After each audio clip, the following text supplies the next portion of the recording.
Dans cette séquence, nous allons voir comment ajouter des fractions du point de vue algébrique. C'est-à-dire qu'on repart sur la règle 3 qui parle d'ajouter des fractions qui vont avoir le même dénominateur, mais cette fois-ci, il va y avoir des x en plus, c'est-à-dire des variables.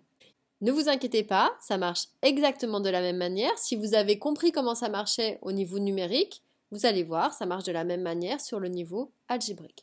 Donc on aimerait calculer la fraction x moins 3 sur x plus 2 plus 2x plus 1 sur x plus 2. Tout de suite, il faut vérifier si on a bien le même dénominateur, c'est-à-dire le même partage. Bien oui, ici, mon partage, il s'appelle x plus 2, donc attention, tout ça, ça va représenter un nombre.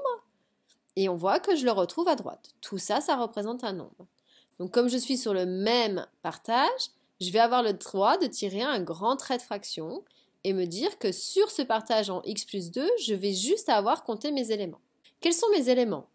Eh bien, j'ai un élément qui s'appelle x moins 3, donc je vais le recopier, à qui je cherche à faire plus, je cherche à l'ajouter. Donc ici, comme c'est un signe plus, je ne prends pas de précaution à mettre des parenthèses, mais sachez quand même qu'il faudra faire attention dès qu'il va y avoir un signe moins. Et la deuxième personne, ça va être tout cet élément ici, 2x plus 1. On a vu ensuite qu'au niveau du cas numérique, eh bien, il suffisait d'ajouter les éléments entre eux. Mais ici, on va faire pareil. Donc, ce qui s'appelle plutôt regrouper les éléments de la même famille, puisqu'on voit qu'on a de la famille des x et de la famille des constantes. Famille des x, j'en ai ici et ici. Donc on va les regrouper. Là j'en ai, ce que je vois pas, c'est 1 de x avec plus 2, on prend bien les signes. Donc 1x plus 2x, ça m'en fait 3x. Et puis on a aussi la famille des constantes. J'en ai ici et ici, qu'on va regrouper ensemble. C'est-à-dire, attention au signe moins 3 avec plus 1. Mais moins 3 plus 1, ça fait moins 2.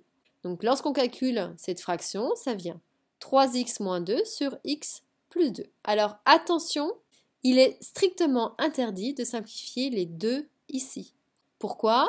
Donc souvenez-vous, dans la règle 2, qui était simplifier des fractions, je n'ai droit de simplifier que si j'ai une multiplication et surtout pas une soustraction ou une addition. Donc là, interdit, ça c'est une personne, 3x moins 2, et ça c'est une autre personne, x plus 2. Donc je n'ai pas le droit de simplifier juste les deux entre eux. On va faire des exemples pour voir si vous avez compris.